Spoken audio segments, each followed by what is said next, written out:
পাপীর সবচেয়ে বড় দুর্ভাগ্য।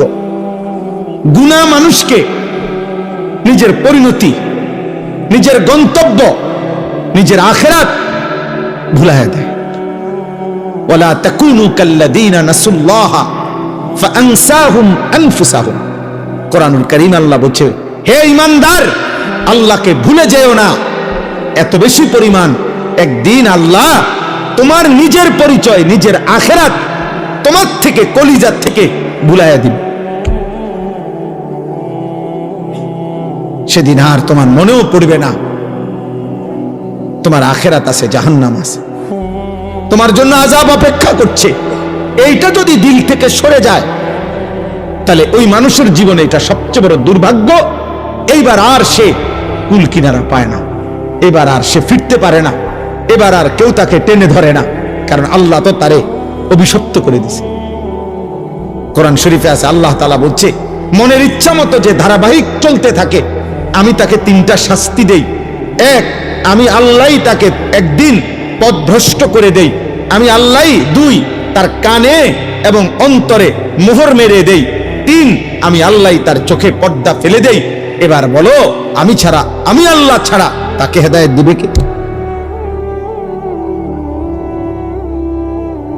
এজন্য মূলত তো বক্তা বলেন, ওয়াইজ বলেন, ইমাম বলেন, পীর বলেন, বুজুর্গ বলেন, আউলিয়া বলেন, সাহাবা বলেন, এমনকি নবী বলেন, এমনকি সাইয়্যিদুল আম্বিয়া, আমাদের নবী, আখিরি নবী, শ্রেষ্ঠতম নবী, সমস্ত নবী, রাসূল, আউলিয়া, পীর, বুজুর্গ, উলামা, কারো হাতে চূড়ান্ত হেদায়েত নাই।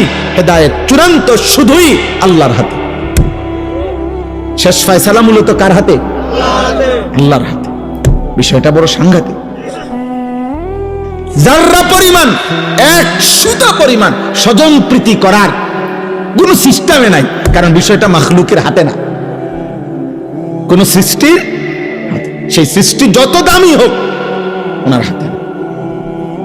12 বৎসর বয়স থেকে 50 বছর নবীজির, এই 38 বছর এক টানা আবু তালেব নবীজির অভিভাবক ছিল, নবীজিকে আগলাইয়া রাখছে, আদর করছে। নবীজি সাল্লাল্লাহু আলাইহি সাল্লামের বয়স যখন 12, তখন আব্দুল মুত্তালিব আবু তালেবের হাতে নবীজিকে তুলে দিয়ে গেছে। আর নবী সাল্লাল্লাহু আলাইহি সাল্লামের বয়স যখন 50, তখন আবু তালেবের ইন্তেকাল হয়েছে। তাহলে মোট 38 বছর। 38 বছর নবীকে যে আগলাইয়া রাখছে, কিন্তু আল্লাহ তাআলা বলছে, বন্ধু, ঈমান আমি দেব না, হেদায়েত দেব না। তো নবী সাল্লাল্লাহু আলাইহি সাল্লাম মৃত্যুর দিন পর্যন্ত অঝরে চোখের পানি ফেলছে, চাচার হেদায়েত, চাচার কালেমা উচ্চারণ করাইতে আল্লাহর নবী অজরে কানছে। কিন্তু আল্লাহ বলছে, বন্ধু, হেদায়েত দেব না তো দেবই না, আমনে কানলেও দিতাম না। কি মনে করেন বিষয়টা? কিভাবে ইব্রাহিম আলাইহিস সালামকে মাঝখানে দাঁড় করান, মনে করেন এখানে দাঁড় করান, ইব্রাহিম নবীকে দাঁড় করাইয়া দুই দিকে দুইজন দাঁড় করাবেন, ওনার দুই পাশে দুইজনকে, এক পাশে ওনার আব্বা, আরেক পাশে ওনার ছেলে ইসমাইল, এ পাশে আজর, এ পাশে কি ইসমাইল। আল্লাহ মাঝখানে দাঁড়ানো কে? ইব্রাহিম। তো আল্লাহ যেন বলছে, ইব্রাহিম, এ আপনার কথায় ঈমান আনবে না, ঈমান আনবে। তো ফলে আপনি ইব্রাহিমই, কিন্তু বাপ আপনি লক্ষবার বলার পরেও আজর কি আনে নাই? ঈমান আনে নাই। কিন্তু 8 বছরের বাচ্চা, 10 বছরের বাচ্চা আপনার ইসমাইল, সে কিন্তু আপনার কথা বলার সাথে সাথেই আল্লাহকেও চিনছে, কুরবানি করতে রাজি হয়ে গেছে। তাহলে ফয়সালা কার? ওনার হাতে হইলো তো দুজনই কি হইতো? ইমানদার হইতো না দুজন? ইব্রাহিম আলাইহিস সালামের সামনেই তো দুজন। তো বাপে কেন ইমানদার হলো না? পুতে কেন ইমানদার? ফয়সালা কার? এটা গুরুত্বপূর্ণ। এজন্য ছেলেরা, বাবারা, হেদায়েত, ঈমান, সাজদা, কালিমা, আল্লাহর বন্দেগী, খোদার কসম, এটা ভিন্ন জিনিস। আরে ভাত, পেশাব, পায়খানা আর ঘুম আর দুনিয়া ভোগ করা, এটা নরমাল জিনিস, এটা আহামরি কিছুই না। এটা আমি প্রত্যেক দিন, সারাটা জীবন বলি, সারা বছর বলি, এটা কোনো বিষয়ই না। এটা তো আল্লাহ তাআলা মানুষ, গরু, ছাগল সবাইকে দেয়, পাগল, মাতাল সবাই রে খাওয়ায়, মুসলমান, হিন্দু, বৌদ্ধ, ইহুদি, খ্রিস্টান, কাফের, বেঈমান সবাইকে খাওয়ায়। এটা তো কিচ্ছু না। আসল বিষয় হলো ঈমান, আসল বিষয় হলো তাওহীদ, আসল নিয়ামত তো হলো সিজদা, নিয়ামত তো হলো আল্লাহ তাআলার এক এক হুকুমের গোলামি। আল্লাহ তাআলা আমাদেরকে বুঝার তৌফিক দান করেন। তো নবী সাল্লাল্লাহু আলাইহি ওয়াসাল্লাম যখনই কালেমার দাওয়াত দিতেন তো আযাবের কথা বলতেন, বারবার বলতেন যে হে আমার জাতি, নূহ আলাইহিস সালামের জাতি আল্লাহর নাফরমানি করেছে, আল্লাহ আযাব দিয়ে ধ্বংস করে দিয়েছে। লূত আলাইহিস সালামের জাতি আল্লাহর নাফরমানি করেছে, আল্লাহ আযাব দিয়ে ধ্বংস করে দিয়েছে। হুদ আলাইহিস সালামের জাতি আল্লাহর নাফরমানি করেছে, আল্লাহ আযাব দিয়ে ধ্বংস করে দিয়েছে। এভাবে অসংখ্য জাতি নবীজির পূর্বে, আমাদের রাসূলুল্লাহ সাল্লাল্লাহু আলাইহি সাল্লামের পূর্বের বহু জাতি আল্লাহ তাআলা আল্লাহর অবাধ্যতা নাফরমানির কারণে ধ্বংস করে দিছে। এই কথাগুলো আযাবের কথা নবীজি বলতেন। কিন্তু দুর্ভাগ্য, এতগুলো ঘটনা বলবার পরেও, জানবার পরেও ওরা ভাবতো না, আবু জেহেল, আবু লাহাব, উতবা, শাইবা, এই বেঈমানগুলো একবারও ভাবতো না যে তাদের উপরেও এমন আযাব আসবে, এমন আযাব আসবে। এটা তারা ভাবতো না। ফলে তাদের অভ্যাস ছিল, নবীজি যখনই আযাবের কথা বলতো, দুনিয়ার আযাব অথবা আখিরাতের আযাব অথবা জাহান্নামের আযাব যেটাই বলতো, ওরা বিদ্রুপ করত, ঠাট্টা করত, ঠাট্টা মস্কারি করত। আর আযাব কইতে আযাব, কিসের আযাব? তাফসীরের মধ্যে আছে আবু লাহাব নবীজির চাচা, তার বদ অভ্যাস ছিল, নবীজি যাকেই কালেমার দাওয়াত দিতেন আল্লাহ নবী সাল্লাল্লাহু আলাইহি সাল্লাম, সে পিছন থেকে এই দুই হাত নাড়াইতো, এমনি এমনি করে, সাবধান আইলা শুনিস না, হুজুরের কথা শুনে একা ধরা খাইবা। তুমি যে মদ খাও, জুয়া খেলো, নারী দেখো, মোবাইল দেখো, নর্তকী দেখো, নাচো, গাও, ফুর্তি করো, এই মোল্লা মুন্সির এসব কথা ধরলে এই মজার জীবন, চিটারি বাটপারি আর করতে পারতাম না।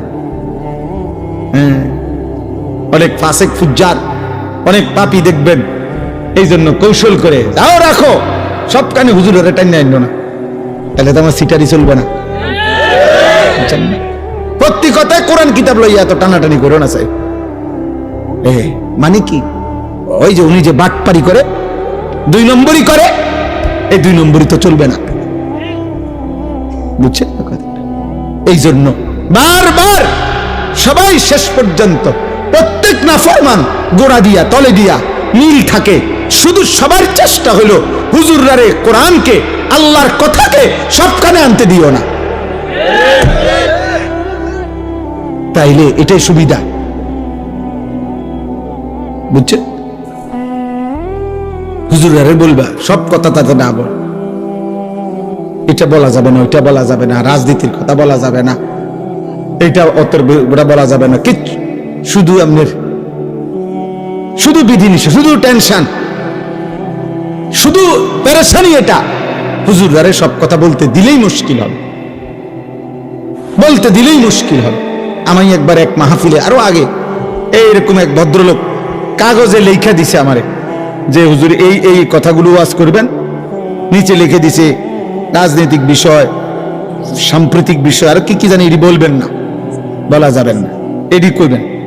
পরে আমি বললাম যে আঙ্কেল, এই যেগুলো লিখছেন আপনি, এগুলো আর এগুলো বাদ দিয়া শুধু এগুলো ঠিক রাখা ওয়াজটা কেমনে করলে সুবিধা হয়, এটা স্যাম্পল হিসাবে আপনি 10টা মিনিট আগে কম ওইলে আমি ওইটার ব্যাখ্যা করব, বুঝেন নাই কথা? হ্যাঁ, আপনি একটু আমার শুধু জিনিসটার কৌশলটা শিখাই দেন যে এইভাবে বলবেন হুজুর, যাতে করে আপনি কারো গায়েও লাগে না, পিঠেও লাগে না, সবটা ওয়াজ কি প্যান্ডেলের রুফে দিয়া জায়গা, আলহামদুলিল্লাহ কারো কোনো অসুবিধা হয়েছে না, যার যে জায়গা বনওয়ালা বন খায়, বিড়িওয়ালা বিড়ি খায়, বুঝছেন না কথাটা? সিটারিও করে, ইমানদার সেজদাও করে, যে যেমনে আছে এমনি থাকুক, আপনি এইভাবে একটা ওয়াজ দিবেন, নিরিবিলি ওয়াজ, যেটা প্যান্ডেলের রুফে দিয়া যাবে, এমন একটা সিস্টেমের ওয়াজ করবে। নাউযুবিল্লাহ। তাইলে মূলত যখনই আমি আবারও বললাম এই কথাটা, এটা বারবার ছেলেরা তোমরাও মনে রাখো, তোমরাও মনে রাখো, আমি প্রায় এই কথাটা বলি কোনোভাবেই পাপী বুঝতে চান, পাপী বোকা হয়, পাপী জাহেল হয়। পাপ মানুষকে তার গন্তব্য ভুলাইয়া দেয়, মঞ্জিল ভুলাইয়া দেয়। দুনিয়া চলে মিয়া, কিন্তু পাপ করতে করতে মিথ্যা, চুরি, জিনা, নারী, ছবি, নাটক, সিনেমা, সুদ, কিস্তি, বেহায়া, বেপরদেগি, এটা নগদ দুনিয়া চলে ঠিক আছে, কিন্তু তার মঞ্জিল, গন্তব্য আখিরাত তাকে ভুলাইয়া দেয়। ফলে সে বুঝতে পারে না, একটা সময় মনে যেন তার ব্রেনে কাজ করে না। এটা অনেক বড় বিপদ। এই জন্য গুনাহকে লম্বা দিতে করতে নাই, পাপকে দীর্ঘায়িত করতে নাই। ভুল আমারও আছে, আপনারও আছে, প্রতিদিন প্রতিদিন খোদার কসম আমারও গুনাহ হয়, আপনারও গুনাহ আছে। আমিও বেহেশতে থাকি না বা বেহেশতের দিকে আইছি না, আমি এই মাটির পৃথিবীতে আমরা থাকি। কাজে ভুল, ভ্রান্তি, ত্রুটি, বিচ্যুতি, কমতি, ঘাটতি আমাদের প্রত্যেকেরই হচ্ছে, হতেই থাকবে। কিন্তু একটা হলো এইটা, আর একটা হলো গুনাহটাকে লম্বা করা। একেবারে ঠান্ডা মাথায় ইচ্ছা করে পরিকল্পিতভাবে 365 দিন একদিনও ফজরের নামাজ তুমি পড়ো না, এটা শুধু গুনাহ না, এটা তুমি মূলত গন্তব্য আখিরাত, তোমার মৃত্যু পরবর্তী জীবন তুমি টোটালি ভুলে গেছো, এটার প্রমাণ। না তো হইতে পারে 3 মাসে একদিন ছুটে গেছে, 6 মাসে একদিন ভুল হয়ে গেছে। একটা হলো গুনাহটাকে একটা সিস্টেমে ফেলাই দিছে, এক তালে, এক রঙে, এক ঢঙ্গে মিথ্যা বলে প্রত্যেক দিন, সিস্টেমে গুনাহ। এটা কি? এটা প্রমাণ করে তার আখিরাত মনে নাই। ফাআনসাহুম আখিরাতাহুম, তাফসীরে আছে আল্লাহ বলছে আমাকে ভুলে গেলে একদিন আমি তোমার আখিরাত ভুলায় দেব। ফাআনসাহুম মাসালিহাহুম, একদিন আমি তোমার কল্যাণ, তোমার জন্য কোনটা উপকারী, আমি সেই উপকারী বস্তু ভুলিয়ে দেব। ফাআনসাহুম আওয়াকিবাহুম, তোমার পরিণতি ভুলায় দেব, তোমার পরিণতি তোমার মনেও থাকবে না। আখিরাত, আখিরাত। বয়স্ক মানুষ কথাবার্তা নাফরমানির মধ্যে ডুবা, কোনো চিন্তাও নাই, চেহারা সুরতের মধ্যে কোনো ভাঁজও নাই। এই যে এতগুলো টাকা কিস্তিতে নিছে, এটা যে গুনাহ ওনার চেহারা দেখলে বোঝা যায়। আজকে এতদিন সুদ খায়, চেহারা দেখলে একটু ভাঁজও নাই চেহারার মধ্যে। আরে আমার মরার হলো, আজ যদি আমার মৃত্যু হয়। কালকে রাতে 2:30 বাজে আমি ওই নাজিরা বাজার, আমাদের ক্যান্টনমেন্ট ইউটার্ন, মাহবুবা ইউটার্নে ঘুরতেছি আমি মাত্র, গাড়িটা ঘুরবে, ইউটার্ন নিবে, দেখি একটা লোক মোটরসাইকেল অ্যাক্সিডেন্ট, লাশটা লম্বা পড়ে আছে, হেলমেট মাথায়, পুলিশ দাঁড়ায় আছে। এক নজর তাকায় দেখলাম কোচা কোচা দাড়িও আছে মুখটার মধ্যে। হায়, এ মানুষটার গন্তব্য কোথাও যাচ্ছে, শুধু ইউটার্নটা ঘুরতেছে। এই ঘুরতে সময় কোনো গাড়ি বাড়ি দিছে হয়তো। ঈদের দিন রাত্রে আমাদের পোদ্দার বাজার বিশ্ব রোড ট্রেন, রাত্রিবেলা বাস বাড়ি দিছে। লাইনম্যান, একজন লাইনম্যানের একটু খামখেয়ালিয়ে বাসটা উড়াইয়া ফেলছে, চলন্ত ট্রেন। আহা, কেউ জানে না, অনিশ্চিত এক হায়াত, অনিশ্চিত এক জীবন নিয়ে আমরা উল্লাস করছি। আর যদি নিশ্চয়তা পাইতা যুবক, তুই কি করতি? হায় হায়, যদি নিশ্চয়তা দিত লিখিত কাগজ 200 বছরের আগে তোর মৃত্যু হবে না, তা আমার মনে সে দুনিয়াটারই জাহান্নাম বানায় ফেলত।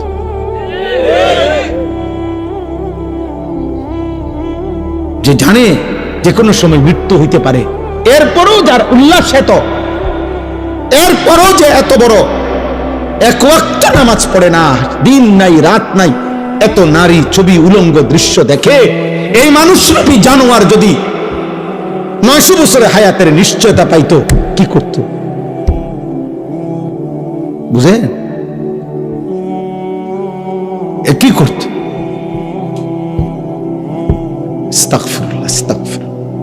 30 দিনের একটি পূর্ণ মাস রমজান আল্লাহ তাআলা আমাদেরকে দিয়েছেন, আল্লাহ তাআলা আমাদেরকে দিলেন। আল্লাহ যেন বললেন, বান্দা আমি নিজের হাতে, আমি রমজানটাকে আমি আল্লাহ নিজ হাতে সাজাইছি। একদিকে রোজা তো আরেকদিকে তারাবি, একদিকে ইফতার তো আরেকদিকে সাহরি, একদিকে এতেকাফ তো আরেক দিকে সবে কদরের বেজর রাত আমি সাজাইছি। প্রথম দশক রহমত, মাঝখানের দশক মাগফিরাত, শেষ দশক জাহান্নাম থেকে নাজাত। প্রত্যেকটা আমলে কমপক্ষে সর্বনিম্ন 70 গুণ বৃদ্ধি। জাহান্নামের দরজা বন্ধ। তোমারে গুনাহ করায় যেই শয়তান, সে শিকলে বন্দী। দরজা শুধু খোলা একটাই, জান্নাত। রাতে কিংবা দিনে, ইফতারে কিংবা সাহারিতে, রোজায় কিংবা তারাবিতে, এতেকাফে কিংবা শবে কদরে, যেখান দিয়ে আমায় আল্লাহরে ডাকো, আল্লাহ যেন বলে দরজা কেবল একটাই খোলা, যেন দিয়ে ডাকো শুধু ঢুকবা কেবল জান্নাতে আর জান্নাতে। কারণ দুয়ার তো খোলাই একটা, জান্নাত। জাহান্নামে তো রমজানে ঢুকবা কেবলে, জাহান্নামে তো বন্ধই ধরছে। ঢুকার রাস্তা শুধুই জান্নাত। এত বড় শ্রেষ্ঠতম মাস, এত বড় সাজানো ফজিলতপূর্ণ মাস, যাদের উপর দিয়ে আমরা পার হইল 30 দিন পূর্ণ, 5টা জুমা এবছর রমজানে আল্লাহ তাআলা আমাদেরকে দান করছেন। 5টা জুম্মা, স্বাভাবিক তো 4টা জুমা হয়, এইবার 5টা জুমা, শেষ দিন জুমা হওয়াতে 5টা হয়েছে। 5টা জুমা দিলেন, পূর্ণ 30 দিন দিলেন।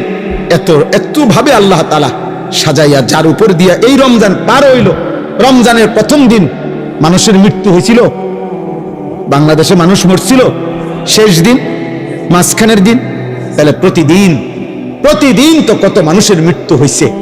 এর ভিতর দিয়ে আল্লাহ আমাকে, আপনাকে, কিশোর যুবক তোমাকে, বয়স্ক বাবা আপনাদেরকে আল্লাহ যে হায়াত দিয়ে এই পর্যন্ত 5টা শেষ করলেন, তো যাদের উপর দিয়া একটা পূর্ণ রমজান গেল, এত বড় শ্রেষ্ঠতম মাস গেল, তো রমজান পরবর্তী দেখার বিষয় তো হইল যে আমাদের জীবনের অর্জন কি হল। যারা রমজানের আগে বিড়ি খাইতেন, সিগারেট খাইতেন, কিস্তি নিতেন, নাচ দেখতেন, গান শুনতেন, নাটক দেখতেন, মোবাইল দেখতেন, সিনেমা দেখতেন, টেলিভিশন দেখতেন, আপনার সামান্য কোনো পরিবর্তন হয়েছে কিনা চাচা বলেন? রমজানের আগে যারা 5 ওয়াক্ত নামাজ জামাতে পড়তেন না, রমজান শেষ হয়েছে, এখন বলেন এত বড় শ্রেষ্ঠতম রমজান পাওয়ার পরে এখন আপনার হালাত কি একটু শুনান। সুদখোর আপনি বলেন, ঘুষখোর বলেন, কিস্তিখোর বলেন, মোবাইল যারা নারী ছবি দেখতা অভ্যস্ত ছিল যুবক ভাই, রমজান তোমাদের উপর দিয়েও গেছে, বলো তোমাদের জীবনের পরিবর্তনের কোন গল্প থাকলে শোনাও। যদি কিছুই পরিবর্তন না হয়, যেমন ছিলাম তেমনই, তাহলে এই একটা মাস কার উপর দিয়ে গেল? আল্লাহ তাআলার এত বড় মাসকে এভাবে বৃদ্ধাঙ্গুলি দেখাইলেন, এভাবে প্রত্যাখ্যান করলেন। আস্তাগফিরুল্লাহ, আস্তাগফিরুল্লাহ।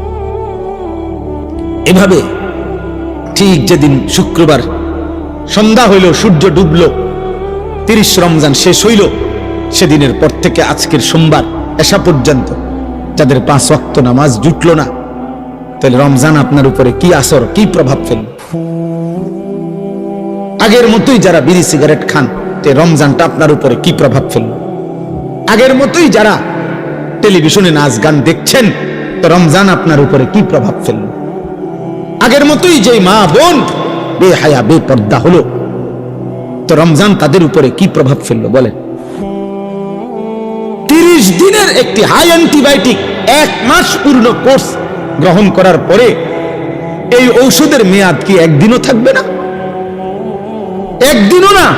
সূর্য ডুবতেই ঈদের দিন পর দিন যারা গান গাইলো, বাজনা বাজাইলো, ডেকসেট বাজাইলো, যেই মেয়ে যেই নারীগুলো বেপর্দা চললো, বেহায়া চললো, যেই কিশোর যুবকগুলো তোমরা বাজি ফুটাইলা, গান বাজাইলা, ডেকসেট বাজাইলা, নারী ছবি নিয়ে নাচ গান করলা, হায় হায় আব্বা, এত বড় একটা মাসকে এভাবে বৃদ্ধাঙ্গুলি দেখাইলা, আল্লাহকে এইভাবে প্রত্যাখ্যান, এটা ঠিক। এখানে এই সূরা আমি এই জন্য পড়ছি, এই কথাটা কিছুটা মিল আছে আমাদের আচরণের সাথে। এইখানে আছে নবীজি যখনই ওই মক্কার কাফেরদের সামনে বলতেন আযাবের কথা, তো কাফের বেঈমানরা জানা সত্ত্বেও, পূর্ববর্তী জাতিদের আযাবের কথা ওরাও জানতো, তবুও তারা আল্লাহ নবীকে বিদ্রুপ করত, ঠাট্টা করত।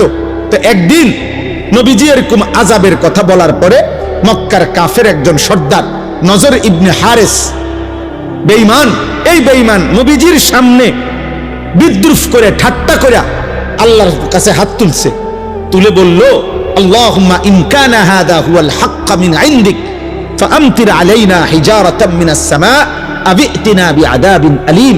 সে বলল, আল্লাহ, মুহাম্মদের কথা মতো যদি কুফর, শিরিক এবং আপনার নাফরমানি করার কারণে আযাবই আসে, আপনি দেন। তো এখন আমাদেরকে আপনার কাছে দেখি কত বড় আযাব আছে, দেন। এই বেঈমান নবীজিকে টিটকারি করে কজাল দেন, আমনে মুহাম্মদের কথা মতো আমনে যে দেন চাই কিতা আছে আমনের কাছে দেন, পাথরের বৃষ্টি আমাদের উপরে বর্ষণ করেন, নয়তো আযাব দেন। এই কথাটা বলছে। কত বড় গাদ্দার, কত বড় গাদ্দার, চিন্তা করেন। আল্লাহর সাথে নমস্কার, রাসূলুল্লাহ সাল্লাল্লাহু আলাইহি সাল্লামকে বিদ্রুপ করে, মানে অর্থাৎ তার কলিজার ভিতরে বুঝলো এটা এই সমস্ত আযাবের কথা, ইডি যেডি কয় মুহাম্মদ ইডি হুদা হইতো না, এগুলো হবে না। ওই যে বললাম আবু লাহাব, সে হাত নাড়াইতো, মনে আসেনি? তো এক সাহাবী, দুই তিনজন তার সমবয়সী যারা আগে তাদের পরিচিত ছিল, এখন তো সাহাবী নবীর, তো ওরা মাঝে মধ্যে আবু লাহাবকে বলতো, আবু লাহাব, তুমি যেভাবে হাত নাড়াও, আল্লাহ যদি তোমার হাতে তোমার উপরে কোনো আযাব দেয়, নবীকে যেভাবে বিদ্রুপ করো, নবী সাল্লাল্লাহু আলাইহি সাল্লামের পিছন দিয়ে যে হাত নাড়ো, যদি আল্লাহ হাতটা আবশ করে দেয়। তো এই বেঈমানে করতো কি, পরের দিন সকালবেলা এদের কাছে গিয়া, মানে এই যেই সাহাবীরা ওনার এগুলো কইছে তারে, তাগো কাছে যাইতো, যাইয়া কইতো, এই দেখো হাত, তাও কিচ্ছু হয়েছে না, বুঝেন নাই? এই হাতের দেখাইয়া বলতো, কই আযাব কই, তুমি না কইছো হাত অবশ হয়ে যায়, তারে কই হইছে কই। এই অসংখ্য অসংখ্য নাফরমান সন্তান আমাদের, ও প্রতিদিন হুজুরদেরকে মনে করে, ইমাম সাহেবকে, বাবা মাকেও বিদ্রুপ করে। আরে আমরা না কইছে এই হইব এই হইব, কই কিতা হইছে? আমি তো আগের মতো সিটারিয়ে করতে আসি, আগের মতো নাড়িয়ে দেখি, ছবিয়ে দেখি, উলঙ্গ দৃশ্য সারা রাত দেখি, কো কিচ্ছু হয় না, বলে তো হইতই, কো কিতা হইছে?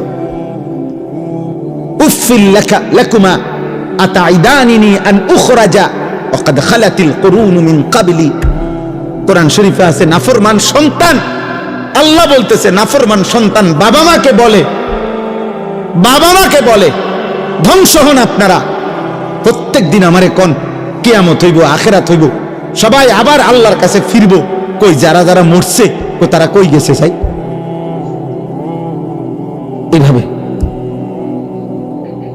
এই জন্য দোস্ত, তোমার কর্ম দিয়ে তুমি, নাফরমান নিজ কর্ম দিয়ে আল্লাহকে যেন বিদ্রুপ করে, যে আপনি রমজান দিছেন, রহমত, মাগফিরাত, নাজাত সব আমনেরটি আমনের কাছে রাখেন, ধরেন আমনেরটি আমনে নেন, আমি আগের মতোই নারী, ছবি, নাটক, সিনেমা, সুদ, কিস্তি, বেহায়া, বেপর্দা আমারগুলো আমি আগের মতো চালাইলাম, দেখি আপনি কি করতেন পারেন, করেন। যা,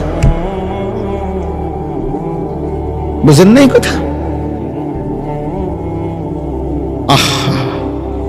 এই জন্য যুবক, একটা রমজান পাওয়ার পরে কোনো পরিবর্তন হবে না।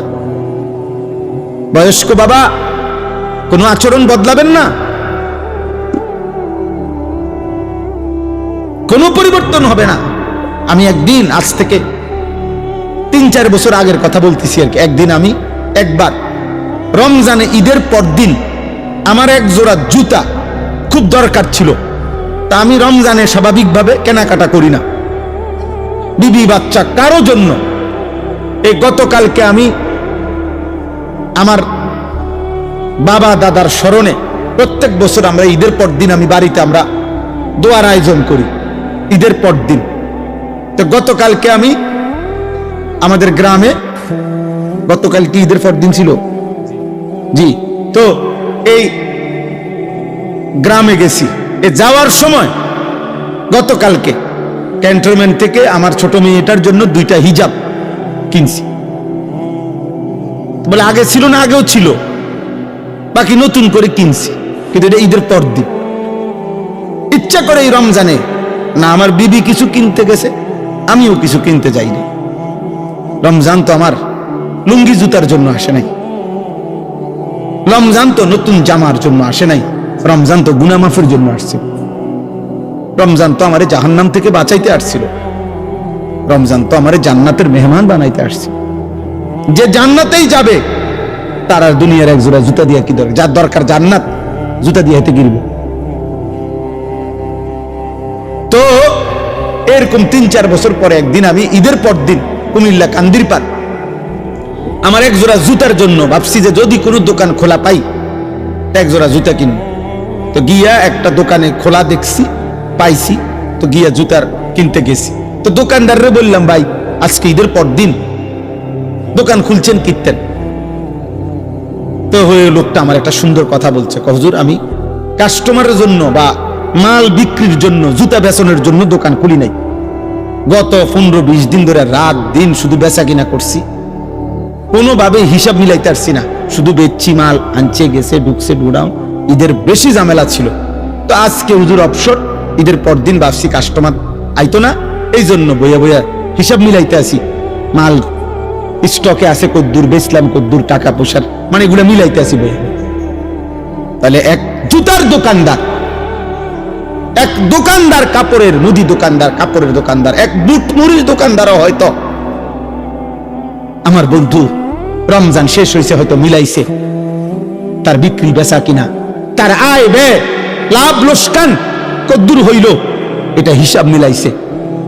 এক মোমেন হিসাবে আমাদেরও তো উচিত যে আমাদের একটা রমজান তো গেল, আমার আমল আখলাক, আমার চরিত্র, আমার আখিরাতের ফিকির, আমার জান্নাতের আশা, জাহান্নামের ভয় কদ্দুর হইল আর কদ্দুর হইল না, এতটুকু কি হিসাব মিলানো উচিত না? তো মিলান, তো হিসাব মিলান। বলেন, গত 2 দিনও যাদের 5 ওয়াক্ত নামাজ জুটলো না, তো 30 দিনের ঔষধ অ্যান্টিবায়োটিক একদিনও কাজে লাগলো না, 2 দিনও কাজে লাগলো না। আফসুস আফসুস আফসুস। বেটা ভাত খাও, ঘুম যাও, পেশাব করো, পায়খানা করো, মোবাইল দেখো, নারী দেখো, ছবি দেখো, উলঙ্গ দৃশ্য দেখো, নর্তকী দেখো, সুদ খাও, কিস্তি নাও, জুয়া খেলো, স্ত্রীকে বেপর্দা ছেড়ে রাখো, মেয়েকে বেপর্দা, সমাজের দুষ্ট চরিত্রহীন লম্পট যুবকদের উপভোগের সামগ্রী হিসাবে রাস্তায় ছেড়ে দাও। বাকি মুসলমান বাপ কিংবা জি, মা কিংবা ফুত, সব মনে রাখো আল্লাহর আখিরাত, কিয়ামত, হাসরের মাঠ হবে। সেদিন তুমি বাপেরও আল্লাহ বুঝাবে, ফুতেরও বুঝাবে, স্বামী তোমারও আল্লাহ বুঝাবে, স্ত্রীরও বুঝাবে, সেদিন মাকেও বুঝাবে, মেয়েকেও বুঝাবে। সবাই মিল্লা তামসা ঠিক আছে করেন, আল্লাহ আমাদেরকে বুঝ দান করেন। তো আল্লাহ তাআলা বলেন, এই শেষ, এবার শুধু তর্জমা বলি, আমার কথা শেষ। এই আয়াতগুলোর অর্থ শুনে নেবার, তাইলে শেষ কথা। সাআলা সাইলুম বিআযাবিন ওয়াকি', আল্লাহ তাআলা বলেন, বন্ধু আপনার সামনে এক নাফরমান বেঈমান নিজের থেকে আমি আল্লাহর আযাব চাচ্ছে। ওই যে চাইলো না, বিআযাবিন ওয়াকি', নিশ্চিত আযাব। ও মনে করছে ঠাট্টা, অথচ আসলে নিশ্চিত আযাব, সেটা সে চাচ্ছে। তারে বলে দেন, লিল কাফিরিনা, এই আযাব নিশ্চিত হবে সমস্ত বেঈমান কাফের নাফরমানদের জন্য। লাইসা লাহু দাফি', ওই আযাব প্রতিহত করবে, ঠেকাবে এমন শক্তি গোটা কায়নাতের কারো নাই। কেন নাই? মিনাল্লাহি জিল মাআরিজ, 7 আসমানের ঊর্ধ্বে সর্বোচ্চ সিঁড়ি, আসমানের ঊর্ধ্বের শেষ প্রান্ত, জমিনের নিচ পর্যন্ত সর্বোচ্চ সম্মান মর্যাদা, সর্বোচ্চ শিখর পর্যন্ত যার ক্ষমতা, সেই সর্বশ্রেষ্ঠ ক্ষমতা মর্যাদার অধিকারী মহান আল্লাহর পক্ষ থেকে এই আযাব আসবে। আর এমন সৃষ্টিকর্তা, এমন ক্ষমতাধর মালিকের আযাব ঠেকাবে এমন শক্তি কোনো মাখলুকের নাই। আছে? তারুজুল মালাইকাতু ওয়ার রূহু ইলাইহি, আল্লাহ বলে, বন্ধু ওদেরকে বুঝাইয়া বলেন, 7 আসমানের ঊর্ধ্বে আরশে আজিম থেকে আল্লাহ তাআলার এক একটি হুকুম কোটি কোটি ফেরেশতা এমনকি জিব্রাইল এক সেকেন্ডের মধ্যে জমিনে নিয়ে আসে, আবার আরেক সেকেন্ডের মধ্যে আসমানে পৌঁছে। এইভাবে প্রতি সেকেন্ড প্রতি মুহূর্তে আল্লাহর হুকুম, যেই কোটি কোটি ফেরেশতা এমনকি জিব্রাইল আল্লাহর আদেশ ওহী জমিন থেকে আসমানে ঊর্ধ্বে তুলতে থাকে, এক এক সেকেন্ডে এক এক পলকে। এত বড় বাহিনী, এত বড় ক্ষমতা যেই আল্লাহর, উনার পক্ষ থেকে আযাব আসতে কতক্ষণ লাগবে? তুমি এটা কি মনে করছো? শুনানি শুনে লাগবো 3 বছর, এরপরে দিয়া নিম্ন আদালত, উচ্চ আদালত, এরপরে রায়, এরপরে আবার আপিল, এগুলা আল্লাহর আযাব আসতে আসতে 6 বছর লাগবে নাকি? এবার আল্লাহ তাআলা বলেন, তাহলে এখন আযাব দিচ্ছি না কেন? সম্ভব নি?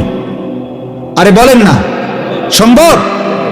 আল্লাহর আযাব দেওয়া, আল্লাহ এই সেকেন্ডে গোটা কায়নাত ধ্বংস করা সম্ভব? আল্লাহর আযাব আসা, আল্লাহ আযাব পাঠানো সম্ভব? তো আল্লাহ বলেন, কেন দিচ্ছি না এখন? তোমরা চাচ্ছ, এরপর আমি দিচ্ছি না কেন? ফি ইয়াউমিন কানা মিকদারুহু 50 আলফ সানা, কারণ আমি আযাবের জন্য একটি নির্দিষ্ট দিন ঠিক করে রাখছি।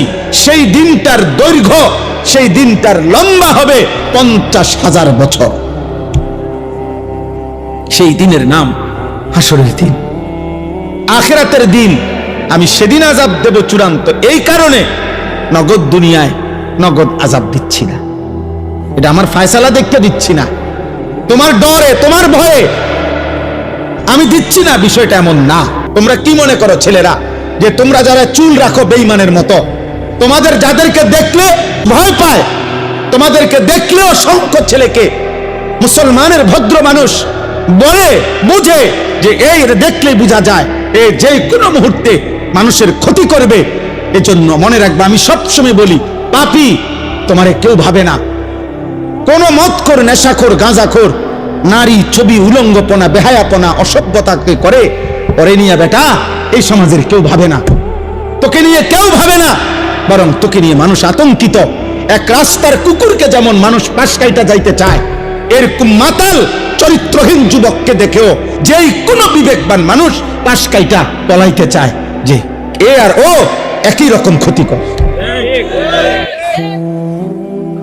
এটা পশুরূপী জানোয়ার, এটা মানুষরূপী জানোয়ার। দুইটাই এই সমাজের জন্য ক্ষতিকর। নেশাখোর, গাঁজাখোর, ফুট্টাখোর, বাবাখোর, এটাও এই সমাজের জন্য ক্ষতিকর। আর ওই কুকুর যেটা মানুষের কামড়ায়, এটাও ক্ষতিকর। বরং প্রকারান্তরে এটার চাইতে এটা আরো বেশি ক্ষতিকর, এটা আরো বেশি ক্ষতিকর। বুঝেন নাই? আমি কালকে একজনকে বলছি, এক মানুষের বুঝাইতে গিয়ে একটা কথা বলছি যে ভাই, এক মানুষের রক্ত দরকার, মনে করেন একই মুহূর্তে ঈমানও দরকার। কোনটা বেশি দরকার? রক্তের অভাবে মৃত্যু হবে, ঈমানের অভাবে জাহান্নাম। রক্ত না পেলে কি হবে? মৃত্যু হবে। কিন্তু ঈমান না পেলে জাহান্নাম হবে। কোনটা বেশি দরকার? ঈমান বেশি দরকার। ঈমান বেশি দরকার যুবক, আখিরাত বেশি দরকার। আল্লাহ তাআলা বলেন, আযাব আসবে বন্ধু, বলে দেন নিশ্চিত, কেউ ঠেকাইতে পারবে না। সেই দিন চূড়ান্ত, যে দিনের দৈর্ঘ্য হাসরের দিনের একদিন 50,000 বছর। খামখেয়ালি মনে হয় 50,000 বছর। আহা, 50,000 বছর! এ কথা কল্পনা করলে তো মাথা ঘুরার কথা। এ কি একদিন, 2 দিন? এই 50,000 বছরের লম্বা শুধু আখিরাত, জাহান্নাম তো এর পরে বেটা। জেলখানার মধ্যে 2 ধরনের আসামি থাকে। এক ধরনের আসামিকে বলে হাজতি, আরেক ধরনের আসামিকে বলে কয়েদি। অর্থাৎ মামলা যখন হিয়ারিং চলে, শুনানি চলে, তখন যারে জেলে থাকে তারে বলে হাজতি। আর মামলার রায় হয়ে গেলে এরপরে যেই জেলখানায় থাকে ওরে কি বলে? কয়েদি বলে। ওরে কয়েদি বলে। তো জাহান্নামের আযাব তো পরে, শুধু হাসরের ময়দানের আযাব যখন শুরু হবে তো সেইটারই সর্বনিম্ন মেয়াদ 50,000 বছর। হাজতি অবস্থায় আযাবের মেয়াদ কতক্ষণ? এরপরে তো রায় হবে, এরপরে না বিচার হবে, ফয়সালা হবে, এরপরে না জাহান্নাম। সেটা তো অনন্তকাল। সেটা কি অনন্তকাল। আল্লাহ আমাকে মাফ করে দেন। ফাসবির সাবরান জামিলা। আল্লাহ বলেন অতএব বন্ধু, যে যা বিদ্রুপ করুক, ঠাট্টা করুক, আপনি সবর করেন, আপনি ধৈর্য ধারণ করেন, আপনি বলতে থাকেন, শুনতে থাকেন, আপনি গোলামি করতে থাকেন, আমি আল্লাহর দিকে ডাকতে থাকেন, আমার ইবাদত করতে থাকেন, আমার বান্দাদেরকে বলতে থাকেন ইন্নাহুম ইয়ারাউনাহু বাঈদা ওয়া নারাহু করিবা। আল্লাহ বলে প্রত্যেকটা নাফরমান বেঈমান পাপী আখিরাতকে অনেক দূরে মনে করে, অথচ আমি আল্লাহ একদম কাছেই দেখি। নাফরমান মনে করে আখিরাত অনেক দূরে, আল্লাহ বলেন আমি তো দেখি আখিরাত একদম কাছে। ইকতারাবাতিস সাআতু ওয়া শাক্কাল কামার ইকতারাবা লিন-নাসি হিসাবুহুম। আল্লাহ বলে বান্দা হিসাবের সময় তো কাছে, কাছে না দূরে। নবীজি বলেন উম্মত, আমি মুহাম্মদ আর কিয়ামত এই দুই আঙ্গুল যেভাবে পাশাপাশি এমন কাছাকাছি, বুইস্তু আনা ওয়াস সাআতু কাহাতাইন, এমন পাশাপাশি। হ্যাঁ, তাইলে আখিরাত দূরে নয়, আখিরাত কাছে। তদুপরি আরেক ব্যাখ্যা হলো, কেউ যদি এটা বোঝে, মনে করেন ইসরাফিল ফু দিতে আরো 500 বছর বাকি, আচ্ছা ধরলাম 5 লক্ষ বছর বাকি, মনে করেন আরো 5 কোটি বছর পরে ইসরাফিল ফু দিবে, আমনে ওই পর্যন্ত থাকবেননি। তো আমনে মরে গেলে এরপরে পৃথিবী থাকলেই কি, না থাকলেই কি, আমনে তো নাই। বুঝেন নাই কথাটা? আমার মৃত্যুর পরে যদি বাংলাদেশের সব মানুষ চাঁদের দেশও গদ্দুয়ার করে, মঙ্গল গ্রহে চলে যায়, আমার কি? তাহলে আমার মৃত্যুই তো আমার আখিরাত। আমার মৃত্যু হইল তো আমার আখিরাত শুরু হয়ে গেল, কারণ আমি তো আর ইউটার্ন করব না, আমি তো আর রিটার্ন পৃথিবীতে আসতে পারবো। ইন্নাহুম ইয়ারাউনাহু বাঈদা ওয়া নারাহু করিবা। ওরা মনে করে আখিরাত দূরে, আমি দেখি কাছে। ইয়াউমা তাকুনুস সামাউ কাল মুহল। আল্লাহ বলে বন্ধু, ইসরাফিল যেদিন ফু দিবে, এই পৃথিবী যেদিন ধ্বংস হবে, কিয়ামত যখন শুরু হবে, আল্লাহ বলেন তামা কিংবা সীসা যেমন জ্বলন্ত আগুনের মধ্যে গলাইলে গলে গলে পড়তে থাকে, আল্লাহ বলেন 7 আসমান ইসরাফিল ফু দিলে গলিত তামার মতো গলে গলে পড়তে থাকবে। ওয়াতাকুনুল জিবালু কালইহন। রব্বুল আলামিন বলেন তুলা যেইভাবে লেফ তোষকের তুলা যেমনে বানাইবার আগে ধুনায়, লেপ তোষক বানাইবার আগে তুলা ধুনায়, বুঝেননি? মেশিনে কিংবা বাইরে এগুলার কি করে, ধুনাইতে হয়। এই ধুনাইন না তুলা যেরকম বাতাসে উড়াই দিলে সব উঠতে থাকে, আল্লাহ বলে পাহাড়গুলো এরকম ধুনানো তুলার মতো উঠতে থাকবে। ওয়ালা ইয়াসআলু হামিমুন হামিমা ইউবাসসারুনাহুম।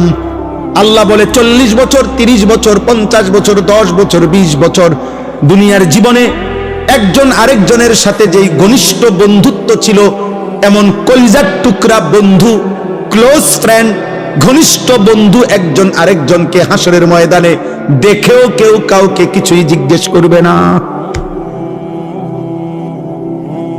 ওয়ালা ইয়াসআলু হামিমুন হামিমা। কলিজার টুকরা বন্ধু, 24 ঘন্টা, 40 বছরের বন্ধুত্ব। আল্লাহ বলেন ইউবাসসারুনাহুম, একজন আরেকজনকে দেখেও কেউ কাউকে কিছুই জিজ্ঞেস করবে না। এজন্য দোস্ত, বন্ধু নামের যারা তোমারে আল্লাহ চিনায় না, ওরা ধোঁকা, ওরা তোমারে ধোঁকা। যার সাথে তুমি 10 বছর নারী ছবি দেখছো, মদ জুয়া খেলছো, মদ খাইছো, যার সাথে গোটা 5টা বছর যৌবনের রং তামাশার ফুর্তি করছো, হাসরের দিন সে তোমাকে ভালো মন্দ কিছুই জিজ্ঞেস করবে। এবার শেষ অংশ, আল্লাহ বলেন হাসরের ময়দানে প্রত্যেকটা কাফের বেঈমান পাপী জাহান্নামের দিকে যখন দেখবে, ফেরেশতারা জাহান্নামকে টেনে আনবে, কোরআনে আছে।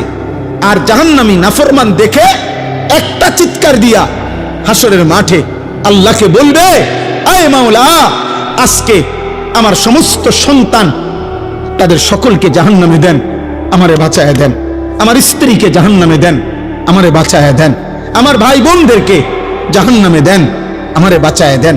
আমার গোষ্ঠী বংশের সমস্ত লোককে জাহান্নামে দেন, আমারে বাঁচায়া দেন। এই পৃথিবীর সমস্ত মানুষ যারা হাসরের ময়দানে দাঁড়িয়ে আছে, আল্লাহ সকলকেই জাহান্নামে দিয়ে হলেও আমারে বাঁচা। এই যে খোদার কসম, এটা কোরআন শরীফের আয়াত।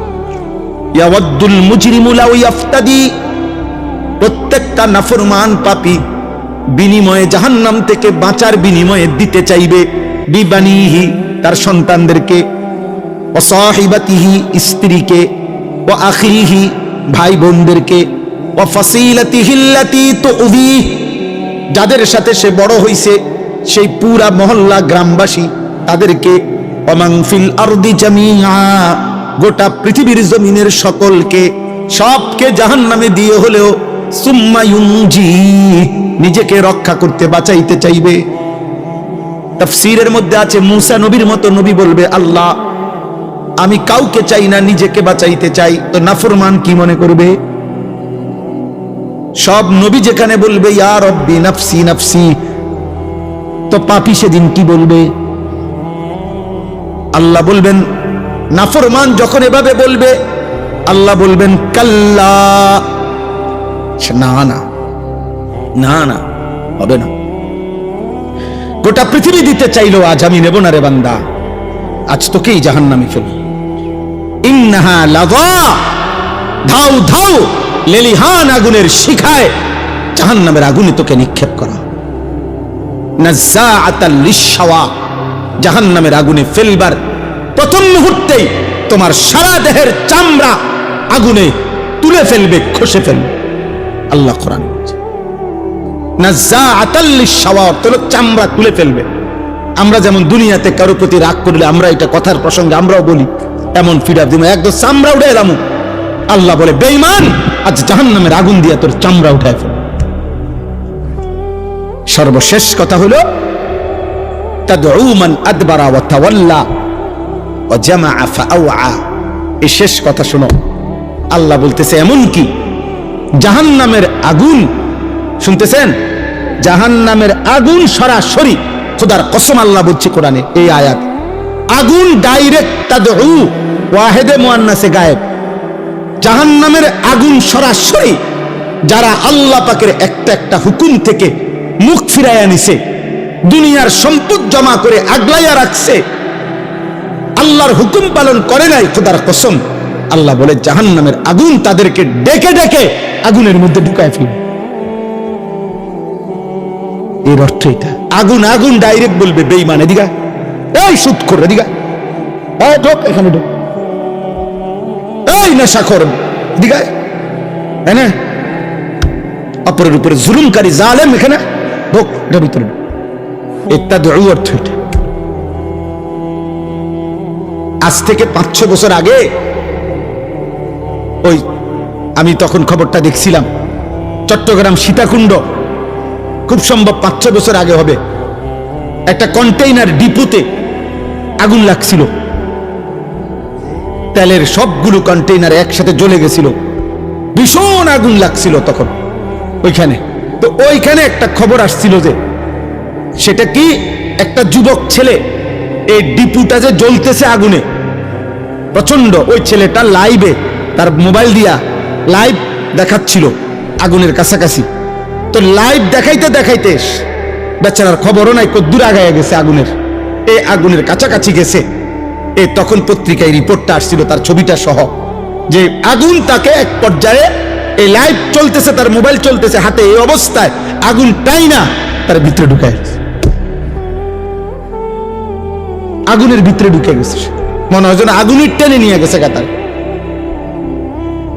তাহলে দুনিয়ার আগুন যদি এরকম টেনে নিয়ে যায়, এই আগুন থেকে 69 গুণ বেশি জাহান্নামের আগুন উত্তাপ। 3000 বছর আল্লাহ পাক নবীজি বলছেন আগুনকে শুধু গরম করছে জাহান্নামের, সেই আগুন টান দিলে নাফরমান কেমনে দাঁড়ায় থাকবে? আল্লাহ আমাকে মাফ করে দেয়। চলো ভাই, আবার শুরুর কথা শেষবারের মতো বলি, কথা এটাই, ফায়সালা মূলত কার হাতে? আমরা বলি আর কি, চেষ্টা করি, আমরা দিন রাত চেষ্টা করি, এই জীবনটা শুধু বলতেই থাকি। ঈদের দিনও আমি বয়ান করছি এবার, হ্যাঁ আজকেও আমি এই মাগরিবের পর থেকে এই মাহফিল আমার 3 নম্বর মাহফিল। এমনি এই 3য় বয়ান শেষ করলাম আলহামদুলিল্লাহ। অর্থ হলো এটা, এই জিন্দেগিটা এটাই বলতে। এতেকাফ করছি মসজিদে আমার শায়েখ আল্লামা মুফতি মুশতাকুন নবী কাসেমি হুজুরের সাথে এতেকাফ করছি। কয়জন জানেন? 1100 একসাথে, 1100 মানুষ একসাথে এতেকাফ করছে এক মসজিদে। 1100 মসজিদে না, জি জি জি একই মসজিদ। কি পরিমাণ ঝামেলা গেছে মনে করেন সুধন্যপুরে, এতগুলো মানুষের পেরেশানি কি পরিমাণ গেছে। আলহামদুলিল্লাহ আল্লাহ করাইছে। এই জন্য বাপ বলার অর্থ হলো আমরা বলতে থাকি, এই বলতে বলতেই একদিন কবরেই চলে যাব ইনশাআল্লাহ, আমিও আপনিও। হ্যাঁ, ঈমানদার ও নাফরমান সবাই কি কবর। ফেরাউনও কবরে গেছে, মুসাও কবরে গেছে আলাইহিস সালাম, নমরুদও কবরে গেছে, ইব্রাহিম আলাইহিস সালামও কবরে গেছে। আল্লাহ আমাদের সবাইকে ভালো রাখেন। কিশোর ভাই, যুবক ভাই, অনেক কষ্ট করছো আব্বা, নিজের উপরে দয়া কর। আবারও বলছি, কেউ মনে রাখবে না, তুমি নষ্ট হইলে, চরিত্রহীন হইলে তোমার জন্য খবর নেওয়ার কারো হাতে সময় নাই। দুনিয়াকে সুখের জায়গা মনে করতে নাই। এই মুহূর্তে ইরান আমেরিকার যুদ্ধে সবচেয়ে বেশি, যেখানে যুদ্ধ হচ্ছে তো হচ্ছেই, বাকি এর চাইতে বেশি আতঙ্কিত, সবচেয়ে বেশি সুখে, বেশি উল্লাসে যেই দুবাই ছিল, সেই দুবাইওয়ালারা যারা ভাবে নাই, যারা দুনিয়াটারে ব্যস্ত বানাই লাইছে, মনে হয় যেন স্বর্গ বানায় ফেলছিল, সুখের অট্টালিকায়, বিলাসিতায়, আজ তারা সবচেয়ে বেশি আতঙ্কিত, সবচেয়ে বেশি মুসিবতগ্রস্ত। প্রতিদিন আমরা আমাদের শত শত লাখ লাখ প্রবাসীর জন্য সারাদিন দোয়া করি। কত প্রবাসী কতভাবে খবর পৌঁছায়। হ্যাঁ, কালকে না হয়তো 20টা ফিলিং স্টেশন, একটা তো 1 লিটার তেলও দেয় না। গাড়ি আমার আর 1 কিলোমিটার গাড়ি, সর্বোচ্চ 1 থেকে 1.5 কিলোমিটার চলবে তেল, এর দূর আছে। আর এই অবস্থায় আমি আর একটানা দোয়া ইউনুস পড়তেছিলাম যে আল্লাহ, আমার গাড়ি না চললে আমি পদ্মার বাজার পর্যন্ত আইসা পড়ছি। আমার বাসা তো হইল ময়নামতি, সাবের বাজার, এই কদ্দুর জায়গা আমি কেমনে আম, গাড়ি তেল দিচ্ছে না। সর্বশেষ পদ্মার বাজার বিশ্ব রোড, এখানে একটু সামনে আসছি, আর একটা ফিলিং স্টেশনে ঢুকছি, আবার ঢুকছি, আর অ্যাম্বুলেন্সের তেল দিচ্ছে, অক্টেন দিচ্ছে অ্যাম্বুলেন্স ওয়ালার ড্রাইভারটা, হেল্পার আমার দেখে লাভ দিয়া নামছে, আর ওই যে ছেলেটা তেল দিতেছে ওই আমার দিকে সালাম দিছে, চিনছে। আমি যাক আল্লাহ আপনার দোয়া ইউনুসের বরকত। পরে সে পুরা গাড়ি লোড করে দিছে, তেল পুরাইয়া দিছে আর কি, একবারে 6,500 টাকার তেল ঢুকাই দিছে। আলহামদুলিল্লাহ, আল্লাহ তাকে উত্তম বিনিময় দান করেন। তাইলে বললাম, আমার বাপ, দুনিয়া যদি আল্লাহ তাআলা দয়া না করে, তোমার আমার মাতলামি একদিনও থাকবে না। মোবাইলে চার্জ দাও আর উলঙ্গ ছবি দেখো, এই বিদ্যুৎ তোমার আব্বা দেয় নাই, এই বিদ্যুৎ তোমার বাপের না। তোমার পকেটের টাকা আর তোমার প্রবাসী বাবার উপার্জন, এটা তোমার বাপ না, সে নিজের যোগ্যতায় আল্লাহর দয়ায় উপার্জন করে। উপার্জন যদি বন্ধ হয়ে যায়, তো লক্ষ লক্ষ প্রবাসী একদিনে ফকির হয়ে যাবে, একদিনে। এত খামখেয়ালি মনে করেন। এই জন্য দয়া করে সবার কাছে অনুরোধ, গুনাহ ছেড়ে দেওয়া উচিত। কোন এক দেশে যুদ্ধ হচ্ছে এটা না, একটি যুদ্ধের প্রভাব সারা পৃথিবীর উপরে কি পড়ে? পড়ে না? নাহলে যুদ্ধ হইতেছে ইরানে, ইসরায়েলে, আমেরিকা, আমরা দেশে তেল দেনা। আল্লাহ তাআলা আমাদেরকে মাফ করে দেন। আল্লাহ তাআলা মজলুমকে রেহাই দেন, জালেমকে ধ্বংস করে দেন। আজকের এই মাহফিল আল্লাহ কবুল করে নেন। আমার ভাই, এই যে বন্ধু ভাই মাহবুব ভাই, আমার মাদ্রাসা যেখানে সাবের বাজার, ওইখানে ওনার বাড়ি, এই মাহফিলটা নেওয়ার জন্য অনেক অনুরোধ করছে। আমার কাছে মনে 10 বার আসছে, এই ডেটিটা ওনারে দিতেই হইব। আলহামদুলিল্লাহ, আল্লাহর দয়ায় আশা হইছে, আপনাদের কাছে কিছু কথা বলাও হইল। আল্লাহ তাআলা আমাদের সবাইকে ভালো রাখেন। যুবক ভাই, নামাজ পড়ো, আল্লাহকে ডাকো খুব দ্রুত। যদি আল্লাহ দয়া না করে, মুসিবত কিন্তু তোমাকেও স্পর্শ করবে, আমাকেও। ওয়াত্তাকু ফিতনাতাল লা তুসিবান্নাল্লাযীনা যালামু মিনকুম খাসসা। আল্লাহ তাআলা বলছে, দুনিয়ায় আমার নীতি হলো দুনিয়ার আযাব অনুগত অবাধ্য সবার উপরে হয়, আর আখিরাতের আযাব শুধু নাফরমানের উপর। এই জন্য দুনিয়াতে বন্যা হইলে সবার ঘর ডোবে, দুনিয়াতে ঘূর্ণিঝড় হইলে সবার বাড়ি ক্ষতিগ্রস্ত হয়, দুনিয়াতে ভূমিকম্প হইলে ইমানদার নাফরমান প্রত্যেকের ঘর ধ্বংস হয়, কিন্তু আখিরাতে শুধু নাফরমান আযাব পায়। আল্লাহ আমাদের সবাইকে তৌফিক দান করেন, ঈমান আমলের জীবন দান করেন। আলহামদুলিল্লাহি রাব্বিল আলামিন। আল্লাহুম্মা আনতাস সালাম ওয়া মিনকাস সালাম, তাবারাকতা ইয়া দাল জালালি ওয়াল ইকরাম, ইয়া রাব্বি লাকাল হামদু কামা ইয়ানবাগি লিজালালি ওয়াজহিক ওয়া আযীমি সুলতানিক। ওয়া সাল্লি আলা মুহাম্মাদিন কামা হুয়া আহলুক ওয়াফআল বিনা খায়রান কামা আনতা শানুক, ইয়া আরহামার রাহিমিন, ইয়া আরহামার রাহিমিন, ইয়া আরহামার রাহিমিন। রব্বানা যালামনা আনফুসানা ওয়া ইল্লাম তাগফির লানা তারহামনা লানাকুনান্না মিনাল খাসিরিন। রব্বানা আতিনা ফিদ দুনিয়া হাসানাহ ওয়া ফিল আখিরাতি হাসানাহ ওয়া কিনা আযাবান নার। রব্বিরহামহুমা কামা রাব্বায়ানি সগীরা। রব্বানা হাব লানা মিন আজওয়াজিনা ওয়া যুররিয়াতিনা কুররাতা আ'য়ুন ওয়াজআলনা লিল মুত্তাকিনা ইমামা। রব্বানা রব্বি জাআলনি মুকিমাস সালাতি ওয়া মিন যুররিয়াতি রব্বানা ওয়া তাকাব্বাল দুআ। রব্বানা ইগফিরলি ওয়া লিওয়ালিদাইয়া ওয়া লিল মুমিনিনা ইয়াওমা ইয়াকুমুল হিসাব।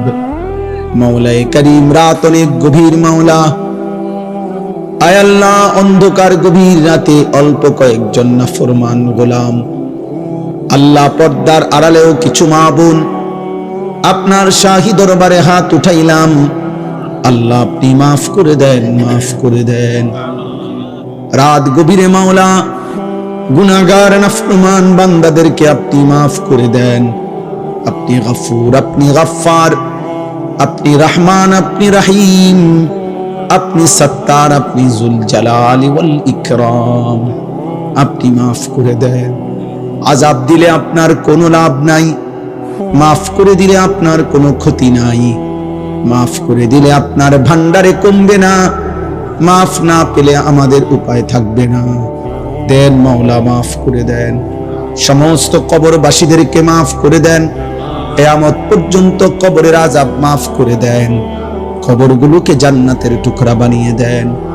আল্লাহ আল্লাহ আল্লাহ, আমরা প্রত্যেকেই বাবা হারা, মা হারা, স্বজন হারা।